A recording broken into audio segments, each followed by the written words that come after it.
اللهم اجعل في قلبي نورا۔ اے خدا کی برگزیدہ ہستی جس کا احترام ہم سب پر فرض ہے، ہم تیرے حضور حاضر ہوئے ہیں۔ یہ ان 3 آدمیوں میں سے ایک تھا جن کا اوپر ذکر آ چکا ہے۔ اس نے کہا، تیری دن کی باتیں ہمارے دلوں میں اتر گئی ہیں، مگر ایک شک ہے، ہمیں طور کا جلوہ دکھا جس کا تو نے وعدہ کیا تھا۔ مصر فرعونوں کا ملک ہے۔ عمر درویش نے بلند آواز سے کہا، فرعون مر گئے، مگر خدا نے مصر کی بادشاہی جس کو بھی دی وہ فرعون بنا۔ یہ مصر کی زمین کی، مصر کے پانی کی اور مصر کی ہوا کی تاثیر ہے۔ جو کلمہ رسول صلی اللہ علیہ وسلم پڑھتے تھے وہ بھی فرعون بنے۔ حضرت موسیٰ علیہ السلام نے فرعونوں کی خدائی کو للکارا اور نیل کے پانی کو کاٹ کر دکھا دیا۔ اب مصر ایک بار پھر فرعونوں کے قبضے میں آ گیا ہے۔ وہاں شراب کی نہریں بہتی ہیں اور پردہ نشین کنواریوں کی عصمتوں سے کھیلا جاتا ہے۔ خدا ذوالجلال نے ہمارے اس خطے کو یہ سعادت بخشی ہے کہ مصر کو فرعون سے آزاد کراؤ۔ خداوند دو عالم نے تمہیں کوہ طور کا جلوہ بخشا ہے۔ عمر درویش نے بازو پھیلائے اور آسمان کی طرف دیکھ کر جوشیلی آواز میں کہا، اپنے بھٹکے ہوئے بندوں کو اپنا وہی نور دکھا جو تو نے موسیٰ کو دکھایا تھا۔ اس نے لپک کر ایک مشعل زمین سے اکھاڑی۔ رات تاریک ہو چکی تھی، پہاڑ، چٹانیں اور درخت اندھیرے کی سیاہی میں روپوش ہو گئے تھے۔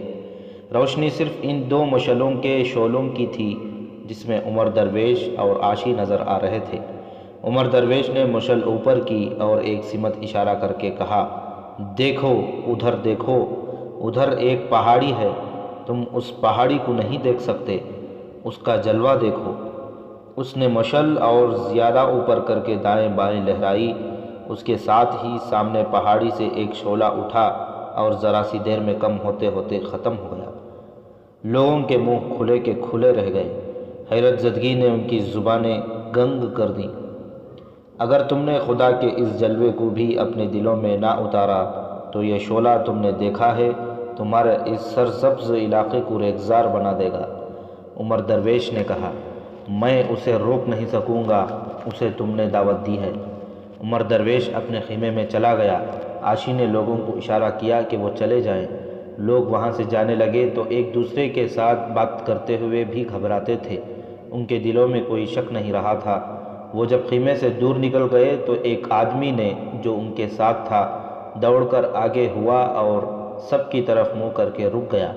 سب نے دیکھا وہ ایک گاؤں کی مسجد کا پیش امام تھا۔ ذرا رک جاؤ، امام نے بازو پھیلا کر کہا۔ سب رک گئے تو اس نے کہا، اپنے ایمان کو قابو میں رکھو مسلمانوں، یہ جادوگری ہے، جو تم دیکھ آئے ہو یہ شعبدہ بازی ہے۔ رسول خدا صلی اللہ علیہ وسلم کے بعد نہ کوئی پیغمبر آیا ہے نہ آئے گا۔ خدا ایسے گناہ گاروں کو جلوے اور نور نہیں دکھایا کرتا جو اپنے ساتھ بے حیا لڑکیاں لیے پھرتے ہیں۔ یہ لڑکی نہیں، جن ہے، ایک آدمی نے کہا۔ جنات انسانوں کے روپ میں نہیں آ سکتے، امام نے کہا۔ جنات کسی انسان کے غلام نہیں ہو سکتے۔ مسلمانوں، اپنے عقیدے کی حفاظت کرو۔ سلطان صلاح الدین ایوبی فرعون نہیں، وہ خدا کا سچا بندہ ہے۔ اس نے پیغمبری کا دعویٰ نہیں کیا، وہ تمہارے مذہب کا پاسبان اور صلیب کا دشمن ہے۔ محترم امام، ایک آدمی نے کہا، کیا آپ پانی کو آگ لگا سکتے ہیں؟ اس کی نہ سنو۔ ایک نے کہا، یہ اپنی امامت قائم رکھنا چاہتا ہے، ہم نے جو دیکھا ہے وہ آپ دکھا دیں۔ ایک اور نے کہا، پھر ہم آپ کی اطاعت قبول کر لیں گے۔ میرے ساتھ اس پہاڑی پر چلو جہاں سے شعلہ اٹھا تھا۔ امام نے کہا، میں تمہیں دکھا دوں گا کہ یہ کیا شعبدہ ہے۔ اگر میں غلط ہوا تو مجھے اسی جگہ قتل کر دینا جہاں شعلہ بھڑکا ہے۔ ہم خدا کے کاموں میں دخل دینے کی جرات نہیں کریں گے، ایک آدمی نے کہا۔ 2-3 آدمی بیک وقت بول پڑے، وہ بھی امام کے خلاف بول رہے تھے۔ انہوں نے لوگوں کو ایسا اشتعال دلایا کہ سب چل پڑے اور امام کو دھکے دیتے آگے چلے گئے۔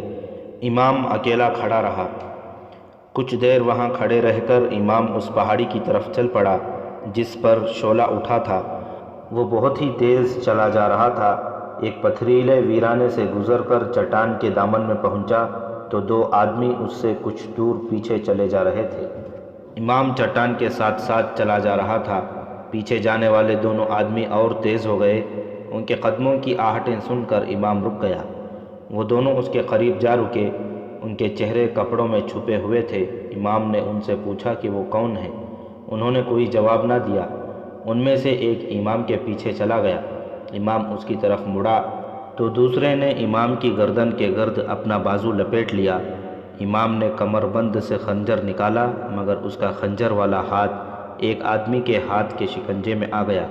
اس کی گردن دوسرے آدمی کے بازو کے شکنجے میں تھی، جو اتنا تنگ اور سخت ہو گیا تھا کہ اس کا سانس رک رہا تھا۔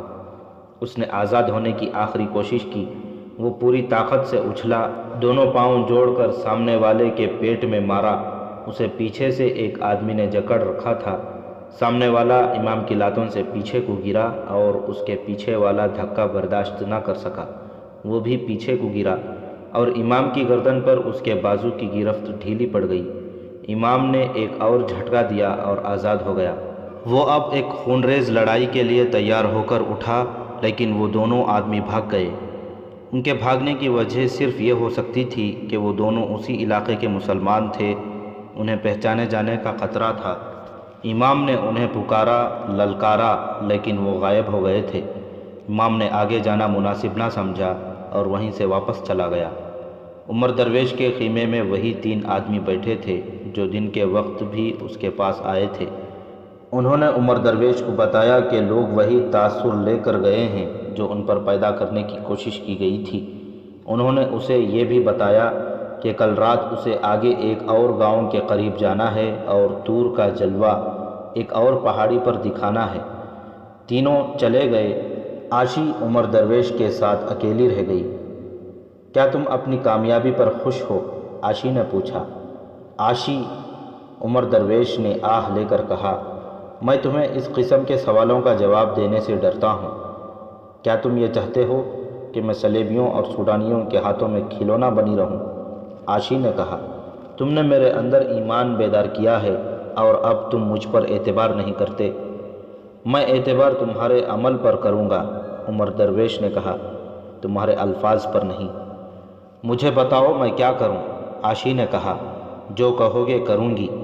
ابھی یہی کرتی رہو جو کر رہی ہو، عمر درویش نے کہا، وقت آنے پر تمہیں بتاؤں گا کہ کیا کرنا ہے۔ ہو سکتا ہے تمہیں یہ بتانے کا وقت ہی نہ ملے کہ مجھے کیا کرنا ہے۔ عاشی نے کہا، تم نے دیکھ لیا ہے کہ تمہارے ارد گرد جاسوسوں کا جال بچھا ہوا ہے۔ جہاں تم نے ذرا سی مشکوک حرکت کی، یہ جاسوس تمہیں غائب یا قتل کر دیں گے اور مجھے اپنے ساتھ لے جائیں گے۔ اگر تم مجھے پہلے ہی بتا دو کہ تمہارا ارادہ کیا ہے تو میں تمہیں بروقت خبردار کر سکوں گی۔ مجھے تو وہ بہرحال اپنے گروہ کا فرد سمجھتے ہیں۔ عاشی کے انداز میں کچھ ایسی سادگی اور خلوص تھا جس سے عمر درویش قائل ہو گیا کہ یہ لڑکی اسے دھوکہ نہیں دے گی۔ اس نے کہا، تمہارے کمالات دیکھتا ہوں تو ڈرتا ہوں کہ مجھے دھوکہ دو گی۔ کمالات میں تو تم بھی کم نہیں ہو، عاشی نے کہا، اسی لیے تو میں محسوس کر رہی ہوں کہ تم نے اپنی قوم کو دھوکہ دینے کا پختہ ارادہ کر لیا ہے۔ میں تمہیں اپنا ارادہ بتا دیتا ہوں، عمر درویش نے کہا، اور یہ بھی بتا دیتا ہوں کہ تم نے اپنا وعدہ پورا نہ کیا اور مجھے فریب دیا تو تم زندہ نہیں رہو گی۔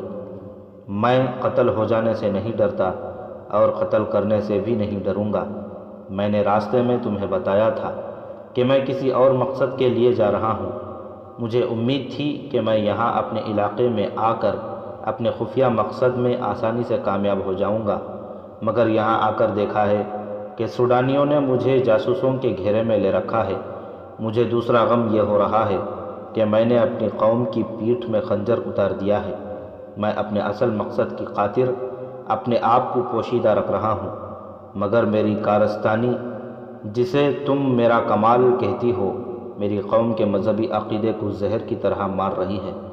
میں نے اگر یہ سوانگ جاری رکھا تو یہ مسلمان سوڈانیوں کی غلامی کی زنجیروں میں بندھ جائیں گے اور ان کا قومی وقار ہمیشہ کے لیے ختم ہو جائے گا۔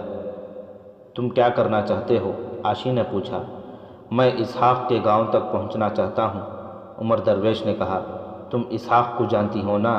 وہی کمانڈر جو جنگی قیدی کی حیثیت میں قید خانے میں پڑا ہے۔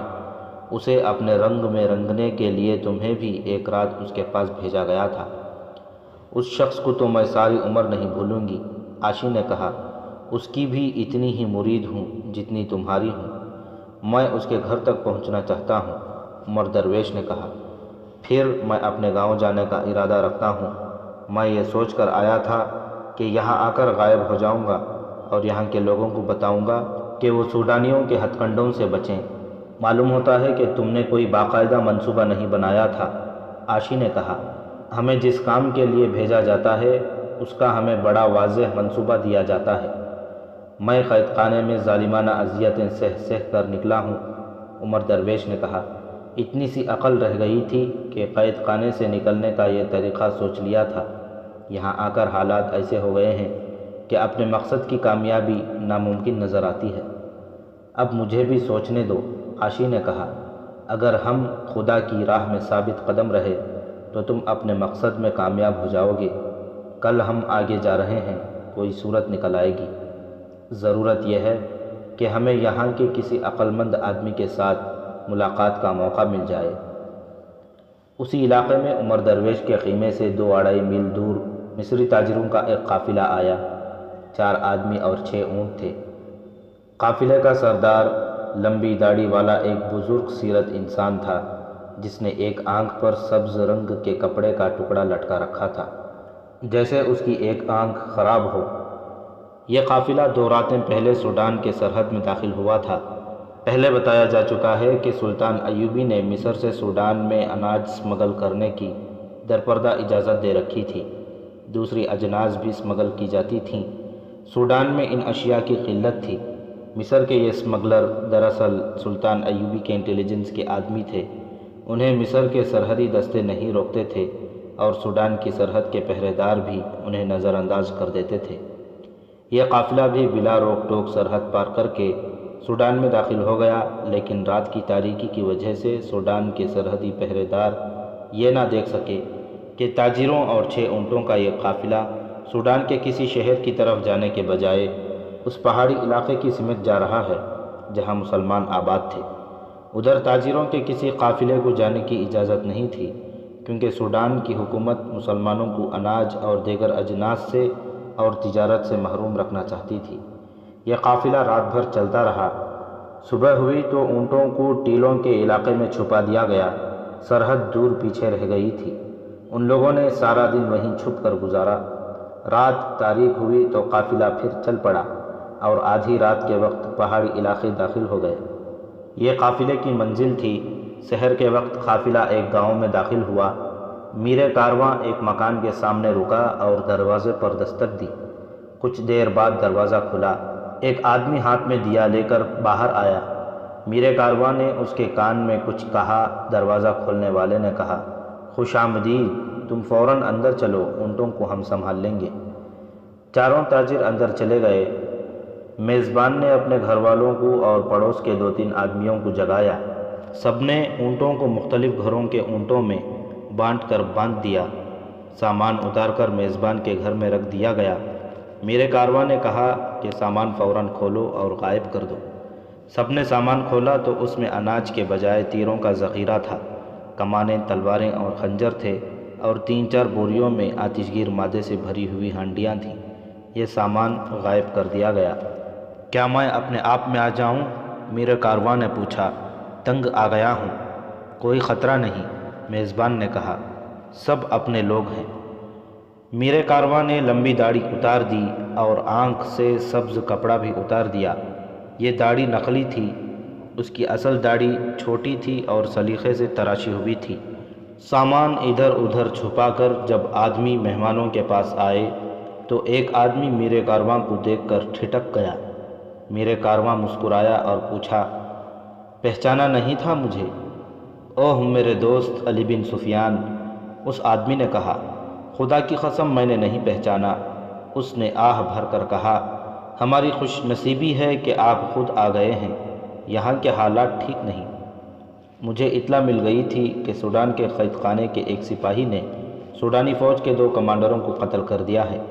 علی بن سفیان نے کہا، اور مجھے یہ بھی پتہ چلا ہے کہ سوڈانی ہماری جنگی قیدیوں کو ہمارے خلاف استعمال کرنے کی کوشش کر رہے ہیں۔ لمبی داڑھی اور آنکھ پر سبز پٹی اور تاجروں کے چوغے کے بحروپ میں سلطان صلاح الدین ایوبی کا ماہر جاسوس اور سراغ رساں علی بن سفیان تھا، جو یہاں کے حالات کا جائزہ لینے آیا تھا۔ اسے جاسوسوں نے قاہرہ جا کر جو خبریں دی تھیں وہ ان کی روشنی میں باتیں کر رہا تھا، اور وہ جس گھر میں بیٹھا تھا وہ اس کے بھیجے ہوئے جاسوسوں کا مرکز تھا۔ اس کا میزبان سوڈانی باشندہ تھا۔ یہ سب لوگ سلطان ایوبی کے پرستار تھے۔ ان لوگوں نے علی بن سفیان کو ایک نئی بات سنائی۔ افواہ پھیل رہی ہے کہ خدا کا کوئی ایلچی آیا ہے جو پانی کو آگ لگاتا ہے، میزبان نے علی بن سفیان کو بتایا، اور وہ لوگوں کو اس قسم کی باتیں کرتا ہے کہ خدا نے مجھے یہ پیغام دے کر مردوں میں سے اٹھایا ہے کہ مسلمانوں سے کہو کہ سوڈان کے وفادار ہو جائیں، کیونکہ یہ زمین تمہاری ماں ہے۔ اس نے عمر درویش کے متعلق ساری باتیں سنا دیں، لیکن اسے یہ معلوم نہیں تھا کہ عمر درویش رات کو طور کا جلوہ دکھا کر لوگوں کے دلوں میں بے حد خطرناک شکوک پیدا کر چکا ہے۔ مجھے یہی ڈر تھا کہ دشمن عقیدوں پر حملہ کرے گا، علی بن سفیان نے کہا، اسی لیے میں خود آیا ہوں۔ صلیبی تخریب کاری کے ماہر ہیں اور ہماری قوم جذباتی ہے۔ صلیبی الفاظ کا بڑا ہی دل فریب جال تن دیتے ہیں۔ ہمارے بھائی کھچے ہوئے اس کے حسین تاروں میں الجھ جاتے ہیں۔ مجھے فوری طور پر اس فتنے کے متعلق زیادہ سے زیادہ معلومات ملنی چاہیے۔ میرا خیال ہے کہ عمر درویش کو میں جانتا ہوں، ہماری فوج کے ایک دستے کا کمانڈر تھا۔ اس علاقے میں مصری جاسوس چھاپہ مار بھی تھے۔ علی بن سفیان نے میزبان سے کہا کہ وہ چند ایک آدمیوں کو بلانے کا انتظام کرے تاکہ اس تخریب کاری پر جوابی حملہ کیا جا سکے۔ سورج طلوع ہو رہا تھا۔ جاسوسوں کو بلانے کے لیے آدمی دوڑا دیے گئے۔ وہ گئے ہی تھے کہ ایک گھوڑا جو سرپٹ دوڑتا آ رہا تھا اس مکان کے سامنے آ رکا۔ سوار اتر کر اندر آیا تو سب احترام کے لیے اٹھے۔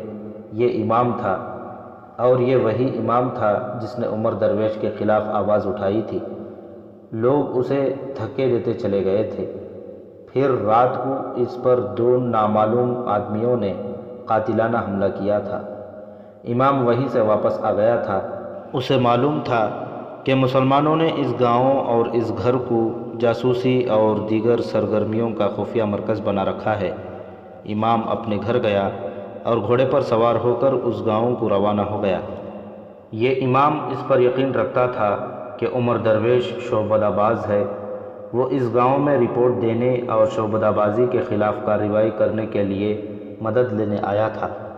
آگے علی بن سفیان بیٹھا تھا۔ امام علی بن سفیان سے واقف نہیں تھا۔ تعارف کرایا گیا تو امام نے تفصیل سے بتایا کہ عمر درویش نے کیا شعبدہ دکھایا ہے اور مسلمان تماشائیوں نے اس کا کس طرح اثر قبول کیا ہے۔ اگر ہم نے یہ سلسلہ نہ روکا تو مسلمان اپنے عقیدوں سے منحرف ہو جائیں گے۔ امام نے کہا، یہ شخص جو اپنا نام عمر درویش بتاتا ہے آج رات اگلے گاؤں کو جا رہا ہے اور یہی شعبدہ دکھائے گا۔ انہوں نے تھوڑی دیر اس مسئلے پر غور کیا۔ ایک طریقہ یہ سوچا گیا کہ عمر درویش کو قتل کر دیا جائے۔ علی بن سفیان نے اتفاق نہ کیا۔ اس نے اس قسم کا اظہار کیا کہ اسے یقین ہے کہ عمر درویش کو قتل کیے بغیر راہ راست پر لایا جا سکے گا، اور اسی کی زبان سے کہلوایا جائے گا کہ اس نے جو معجزے دکھائے ہیں وہ شعبدہ بازی تھی۔ قتل کے خلاف دلائل دیتے ہوئے اس نے کہا کہ اس طرح لوگ اسے اور زیادہ برحق ماننے لگیں گے۔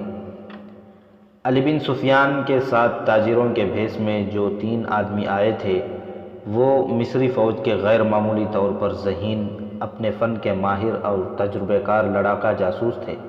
علی بن سفیان نے انہیں تاجروں کے بھیس میں ساتھ لیا، خود لمبی داڑھی اور ایک آنکھ پر سبز پٹی کا بحروپ چڑھایا، گھوڑے منگوائے، چند اور آدمیوں سے کہا کہ وہ گھوڑوں اور اونٹوں پر سوار ہو کر اس کے پیچھے پیچھے آئیں۔ اس نے سب کو ہدایات دیں اور امام کے ساتھ اس سمت روانہ ہو گیا جہاں عمر درویش کو خیمہ زن ہونا تھا۔ عمر درویش صبح طلوع ہوتے ہی اگلے مقام کے لیے روانہ ہو گیا تھا۔ اس کے ساتھی اس علاقے کے لوگوں کے لباس میں اس کی حفاظت کے لیے جا رہے تھے۔ اس کی تشہیر دور دور تک ہو گئی تھی۔ وہ ایک اور گاؤں سے کچھ دور رک گیا اور خیمہ گاڑ دیا۔ تھوڑی سی دیر میں وہ اور عاشی تیار ہو گئے۔ خیمے کے سامنے 2 مشعلیں جلا کر گاڑ دی گئیں۔ اس کے ساتھیوں نے گاؤں والوں کو جا بتایا کہ انہوں نے خدا کے جس ایلچی کے معجزے سنے ہیں وہ ان کے گاؤں کے باہر خیمہ زن ہے۔ لوگ دوڑے گئے۔ جن لوگوں نے ایک روز پہلے عمر درویش کو دیکھا تھا وہ بھی دور کا فاصلہ طے کر کے آ گئے۔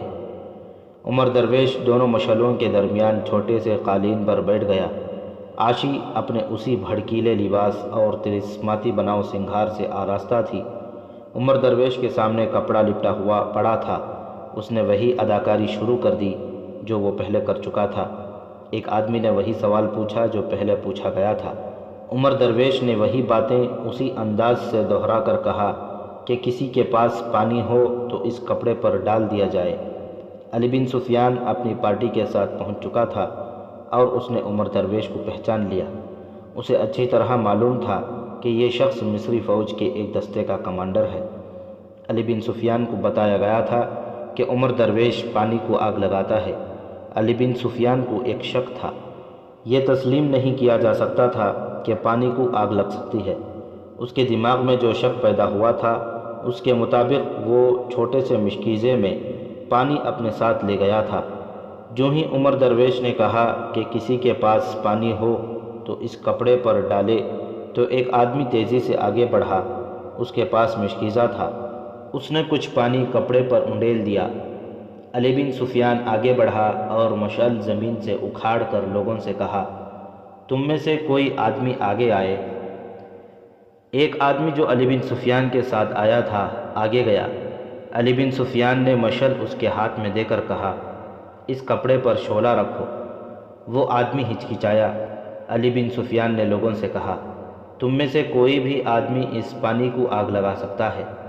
اس آدمی نے مشعل کا شعلہ کپڑے کے قریب کیا تو کپڑے سے شعلہ بھڑک اٹھا۔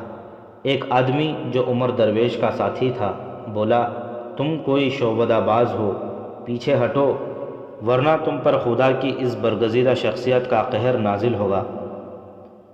عمر درویش خاموشی سے اور حیرت سے علی بن سفیان کو دیکھ رہا تھا۔ علی بن سفیان نے اپنا کمر بند کھول کر عمر درویش کے آگے رکھ دیا اور اس پر پانی انڈیل کر کہا، اگر تم خدا کے ایلچی ہو تو اس کپڑے کو آگ لگاؤ۔ اس نے مشعل عمر درویش کے آگے کر دی مگر عمر درویش اس کے منہ کی طرف دیکھتا رہا۔ لوگوں نے آپس میں کھسر پھسر شروع کر دی۔ علی بن سفیان کے ساتھ آئے ہوئے آدمیوں نے عمر درویش کے خلاف بولنا شروع کر دیا۔ امام کی آواز سب سے زیادہ بلند تھی۔ عمر درویش کے آدمیوں نے اس کی حمایت میں بولنا شروع کر دیا۔ دونوں طرف سے بولنے والے جاسوس تھے۔ یہ بھی جنگ تھی، حق اور باطل معرکہ آرا تھے۔ علی بن سفیان نے لوگوں کو ادھر الجھا ہوا دیکھا تو عمر درویش کے سامنے بیٹھ گیا۔ عمر درویش، اس نے دھیمی آواز میں کہا، ایمان کی کتنی قیمت ملی ہے؟ تم کون ہو؟ عمر درویش نے پوچھا۔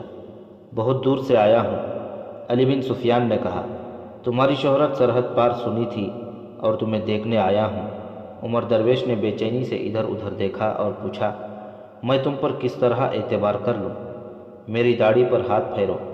علی بن سفیان نے کہا، مصنوعی ہے، ایمان کی جو قیمت وصول کی ہے اس سے دگنی دوں گا۔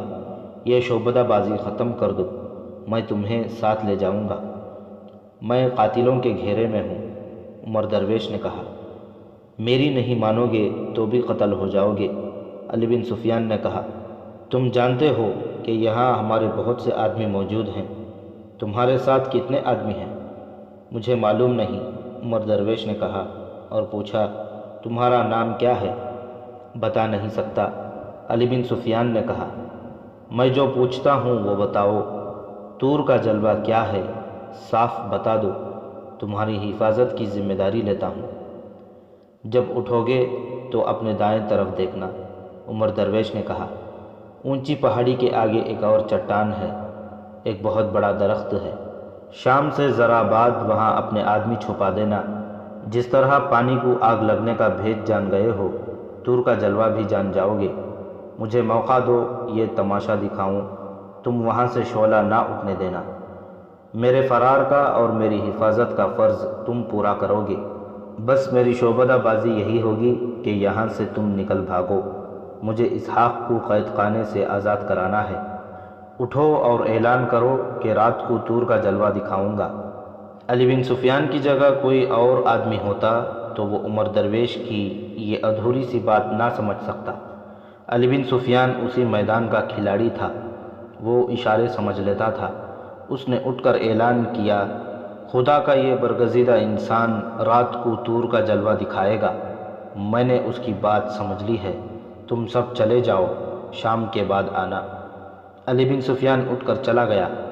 لوگوں نے اسے گھیر لیا اور پوچھا کہ عمر درویش کے ساتھ اس کی کیا باتیں ہوئیں۔ اس نے بلند آواز سے کہا، اس برگزیدہ ہستی کے سینے میں ایک پیغام اور ایک راز ہے۔ میں نے اپنا شک رفع کر لیا ہے، رات کو اس کا معجزہ ضرور دیکھنا۔ عمر درویش کے آدمی اس کے پاس جا بیٹھے اور پوچھا کہ اس آدمی کے ساتھ کیا باتیں ہوئیں۔ عمر درویش نے جواب دیا، میں نے اسے قائل کر لیا ہے۔ لیکن یہ ہے کون؟ ایک آدمی نے کہا، اسے ضرور پتہ چل گیا ہے کہ کپڑے میں آتش گیر سیال ہے جو جل اٹھا ہے۔ تم فکر کیوں کرتے ہو؟ عمر درویش نے مسکرا کر کہا، میں آج رات اس کے شکوک رفع کر دوں گا۔ اگر یہ رات کو آیا تو اسے ہم قتل کر دیں گے۔ دوسرے آدمی نے کہا، ابھی نہیں۔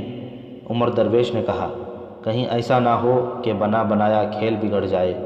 اگر یہ رات کو میرے پاس آیا تو میں اس خیمے میں بٹھا لوں گا، تم اسے باندھ کر اٹھا لے جانا، ہم اس کا پیچھا کرتے ہیں۔ تیسرے آدمی نے کہا، اسے نظر میں رکھنا ضروری ہے۔ دو آدمی اٹھے اور ان لوگوں سے جا ملے جو واپس جا رہے تھے۔ ان دونوں نے علی بن سفیان کو ڈھونڈا مگر وہ ان میں نہیں تھا۔ لوگوں نے پوچھا تو کوئی بھی نہ بتا سکا کہ وہ آدمی کہاں ہے جس کی داڑھی لمبی اور ایک آنکھ پر سبز پٹی بندھی تھی۔ علی بن سفیان گھوڑے پر سوار ہو کر دور نکل گیا تھا۔ عمر درویش خیمے میں عاشی کے ساتھ اکیلا رہ گیا تو عاشی نے اس سے پوچھا، یہ آدمی کون تھا؟ اس نے تمہارے ساتھ اس طرح باتیں کی تھیں جیسے وہ تم سے اور تمہارے بہروپ سے واقف ہے۔ سنو عاشی، عمر درویش نے کہا، آج رات کچھ ہونے والا ہے، میں بتا نہیں سکتا کہ کیا ہوگا۔ اس آدمی کو میں پہچان نہیں سکا، اس نے بتایا بھی نہیں کہ وہ کون ہے، لیکن یہ کوئی معمولی آدمی نہیں۔ مجھے امید نہیں کہ آج رات ہم فرار ہو سکیں، اور یہ توقع بھی ہے کہ میں قتل ہو جاؤں گا۔ آج رات تمہیں ثابت کرنا ہوگا کہ تمہاری رگوں میں مسلمان باپ کا خون ہے۔ اگر تم نے دھوکہ دینے کی کوشش کی تو تم میرے ہاتھوں قتل ہوگی۔ اگر تم مجھے کچھ اور بھی بتا دو کہ کیا ہوگا اور مجھے کیا کرنا ہے تو شاید میں زیادہ اچھے طریقے سے تمہاری مدد کر سکوں گی۔ عاشی نے کہا، میں تمہاری خاطر قتل ہونے کے لیے تیار ہوں، لیکن اس سے تمہارا مقصد پورا نہ ہوا تو میری جان رائیگاں جائے گی۔ تمہیں یہ کرنا ہے، عمر درویش نے کہا، کہ اپنے آدمیوں کی باتوں میں نہ آنا، کوشش کرنا کہ ان کا ارادہ قبل از وقت معلوم کر لو اور مجھے خبردار کرو۔ میں بتا نہیں سکتا کہ آج رات کیا ہوگا، تم تیار رہنا۔ تم کئی بار کہہ چکے ہو کہ تمہیں مجھ پر اعتبار نہیں، عاشی نے کہا، لیکن میں نے تمہیں ایک بار بھی نہیں کہا کہ مجھے تم پر اعتبار نہیں۔ اگر تم یہاں سے آزاد ہو گئے تو کیا تم مجھے بھی اپنے ساتھ لے جاؤ گے؟ تم واپس جانا پسند نہیں کرو گی؟ نہیں، عاشی نے رنجیدہ مگر پرعزم لہجے میں کہا، مر جانا پسند کروں گی۔ تم شہزادی ہو عاشی، عمر درویش نے کہا، میں نے یہ تو سوچا ہی نہیں تھا کہ تم میرے ساتھ چلو گی تو تمہارا مستقبل کیا ہوگا۔ تم ان جنگلوں میں رہنا یقیناً پسند نہیں کرو گی۔ میں تمہیں قاہرہ لے جاؤں گا، وہاں تمہارے متعلق سوچنے کے لیے بڑے اچھے دماغ موجود ہیں۔ تم مجھے اپنے ساتھ نہیں رکھو گے؟ عاشی نے پوچھا، مجھے اپنی بیوی نہیں بناؤ گے؟ اگر یہ شرط ہے تو میں اسے قبول نہیں کروں گا، عمر درویش نے کہا۔ لوگ کہیں گے کہ میں نے اپنا فرض تمہیں حاصل کرنے کے لیے ادا کیا ہے۔ میرا گھر جہاں میری ایک بیوی موجود ہے تمہارے قابل نہیں۔ عاشی، میں سپاہی ہوں، میرا گھر میدان جنگ ہے، مجھے اپنی بیوی کی صورت دیکھے 3 سال سے زیادہ عرصہ گزر گیا ہے۔ تم اگر اس لیے میری بیوی بننا چاہتی ہو کہ میں تمہاری پسند کا مرد ہوں تو تم مایوس ہوگی۔ تمہاری محبت اور تمہاری دعائیں اس تیر کو نہیں روک سکیں گی جسے میرے سینے سے پار ہونا ہے۔ تم مجھے اپنی خواہش بتا دو، میں ذلت اور خواری کے اس زندگی سے آزاد ہونا چاہتی ہوں۔ عاشی نے کہا، مجھے تمہاری مدد اور سہارے کی ضرورت ہے، بعد میں جو ہوگا دیکھا جائے گا، میں تمہارے راستے میں نہیں آؤں گی۔ اگر زندہ رہا تو تمہیں پوری مدد اور سہارا دوں گا۔ آخر وہ گیا کہاں؟ یہ آواز ان جاسوسوں میں سے ایک تھی جو عمر درویش کے ساتھ لگے ہوئے تھے۔ وہ اس وقت عمر درویش کے خیمے سے کہیں دور کھڑے علی بن سفیان کے متعلق سوچ رہے تھے۔ اس نے کہا، یہ بھی ہو سکتا ہے کہ عمر درویش اس کے دل کو اپنے قبضے میں لینے کے بجائے اپنا دل اس کے قبضے میں دے چکا ہو۔ ہمیں اب بہت ہی محتاط ہونا پڑے گا۔ ہمیں بتایا گیا تھا کہ عمر درویش پر بھروسہ نہ کرنا۔ وہ لمبی داڑھی والا آدمی آگ کا بھید جان گیا ہے۔ دوسرے نے کہا، اب یہ دیکھنا ہے کہ عمر درویش نے اس بھید پر پردہ ڈالا ہے یا اس آدمی پر۔ عاشی کس مرض کی دوا ہے؟ تیسرے نے کہا، کیا وہ عمر درویش کے دل کا حال معلوم نہیں کر سکتی؟ یہ تو ہو ہی نہیں سکتا کہ یہ لڑکی بھی عمر درویش کی سازش میں شریک ہو گئی ہے۔ اگر کوئی سازش ہے اور عاشی اس میں شریک ہے تو اس کے متعلق حکم صاف ہے کہ قتل کر دو۔ ایک آدمی نے کہا، کیا تم اتنی قیمتی چیز کو یوں ضائع کر دو گے؟ دوسرے نے کہا، اسے اڑا لے جائیں گے اور کسی دولت والے کو منہ مانگے داموں پر یہ ہیرا دے دیں گے، وہاں یہ بتائیں گے کہ عاشی کو قتل کر کے دفن کر دیا ہے۔ تینوں نے ایک دوسرے کو ایسی نظروں سے دیکھا جیسے ان میں اتفاق رائے ہو گیا ہو۔ ایک نے کہا، آج رات ہمیں طور کا جلوہ دکھانا ہے، دیکھ لیں گے کہ عمر درویش یا اس آدمی کی نیت کیا ہے۔ رات کو ہم میں سے ایک کو عاشی کے ساتھ رہنا ہوگا، کہیں ایسا نہ ہو کہ لڑکی ہاتھ سے نکل جائے۔ انہوں نے طے کر لیا کہ رات عمر درویش اور عاشی کے ساتھ کون ہوگا۔ 4 آدمی کافی ہوں گے۔ علی بن سفیان نے کہا، میں عمر درویش کے ساتھ ہوں گا۔ تم سب نے ان 3-4 آدمیوں کو پہچان لیا ہے جو عمر درویش کی حمایت میں بول رہے تھے۔ یہ تمہارے علاقے کے وہ مسلمان ہیں جو سوڈانیوں کے لیے کام کر رہے ہیں۔ عمر درویش نے مجھے انہی کے متعلق بتایا ہے کہ وہ قاتلوں کے گھیرے میں ہے۔ انہیں نظر میں رکھنا، ضرورت پڑے تو ختم کر دینا، لیکن زندہ پکڑنا بہتر ہوگا۔ اس وقت علی بن سفیان ایک مسجد میں بیٹھا تھا، امام اسی مسجد کا تھا۔ علی بن سفیان نے اپنا بہروپ اتار دیا تھا۔ اس نے مسجد میں ہی رات کے لیے اپنے 2 آدمیوں کو مختلف کام بانٹ دیے اور کہا، مجھے جو شک تھا وہ صحیح ثابت ہوا ہے۔ مجھے امید ہے کہ رات کو بھی مجھے کامیابی ہوگی۔ سورج غروب ہونے سے ذرا پہلے اس پہاڑی پر جو عمر درویش نے علی بن سفیان کو دکھائی تھی، ایک آدمی چڑھ رہا تھا۔ وہ اس احتیاط کے ساتھ چڑھ رہا تھا کہ کوئی نہ دیکھ لے۔ دوسری طرف سے 2 آدمی اسی کی طرح جھکے جھکے اوپر جا رہے تھے اور ایک اور آدمی کسی اور طرف سے اوپر جا رہا تھا۔ یہ آدمی جب اوپر چلا گیا تو رینگ کر ایک بہت بڑے درخت پر پہنچا۔ ادھر ادھر دیکھا اور درخت پر چڑھنے لگا۔ 2 آدمی ایک بہت بڑے پتھر کے عقب میں بیٹھ گئے۔ یہ جگہ درخت سے دور نہیں تھی۔ چوتھا آدمی بھی اوپر چلا گیا اور ایک موزون جگہ چھپ گیا۔ جو آدمی درخت پر چڑھا تھا وہ اوپر ایک موٹے ٹہن پر اس طرح بیٹھ گیا کہ ٹانگیں اوپر کر کے سکیڑ لیں۔ شاخیں اور پتے اتنے گھنے تھے کہ یہ آدمی نیچے سے نظر نہیں آ سکتا تھا۔ وہ آہستہ سے ایک پرندے کی طرح بولا۔ اسے پرندے کی آواز میں 3 ساتھیوں کو جواب ملا۔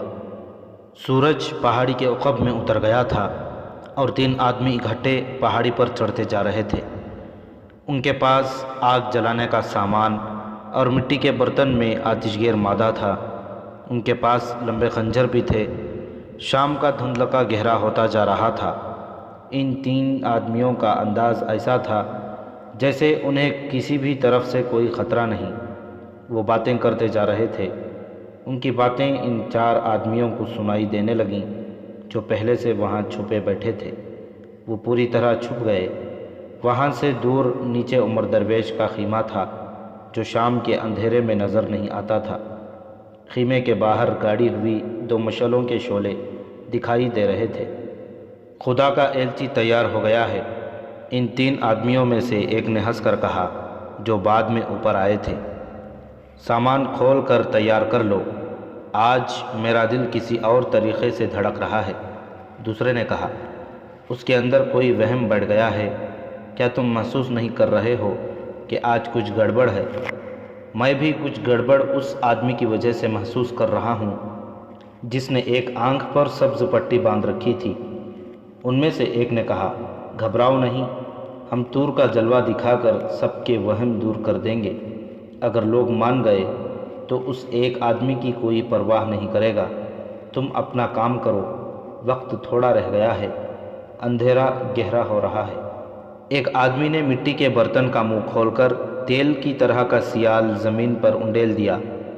جگہ چونکہ پتھریلی تھی اس لیے یہ مادہ جذب نہ ہو سکا۔ اس سے ذرا دور ہٹ کر ایک آدمی نے چھوٹا سا دیا جلا کر بڑے پتھروں کے درمیان رکھ دیا تاکہ دور سے اس کی لو نظر نہ آ سکے۔ اس کی روشنی میں یہ تینوں آدمی نظر آ رہے تھے۔ اب ادھر مشعل پر نظر رکھو، ایک نے کہا۔ جو ہی مشعل اوپر نیچے حرکت کرے، دیا تیل پر پھینک دو، لوگوں کو طور کا جلوہ نظر آ جائے گا۔ یہ اہتمام اس بڑے درخت کے نیچے کیا گیا تھا جس پر ایک آدمی بیٹھا ہوا تھا۔ نیچے تینوں آدمی اکٹھے کھڑے ہو گئے۔ اس نے جھینگر کی آواز پیدا کی، ایک بہت بڑے پتھر کے پیچھے سے بھی جھینگر کی آواز سنائی دی۔ تینوں آدمی بے پرواہ ہو کے کھڑے رہے۔ اچانک اوپر سے ایک آدمی ان تینوں میں سے ایک آدمی کے کندھوں پر گرا۔ نیچے والا آدمی اوپر والے کے نیچے آ گیا، دوسرے وہ بری طرح گھبرا گئے اور ادھر ادھر ہوئے۔ ذرا سی دیر میں 3 آدمی مختلف اوٹوں سے اٹھے اور ان دونوں پر جھپٹ پڑے۔ انہیں خنجر نکالنے کی مہلت نہ ملی۔ ان میں سے جو آدمی اوپر والے کے نیچے پڑا تھا وہ قوی ہیکل تھا، اس نے اوپر والے کو لڑکا دیا۔ علی بن سفیان نے کہا تھا کہ انہیں زندہ پکڑنا ہے، مگر اس آدمی کو ہلاک کرنا ضروری ہو گیا۔ جو آدمی اس کے اوپر گرا تھا اس نے خنجر نکالا اور اس قوی ہیکل آدمی کے دل میں اتار دیا۔ دوسرے 2 آدمیوں کو ان رسیوں سے باندھ دیا گیا جو اسی مقصد کے لیے ساتھ لے جائی گئی۔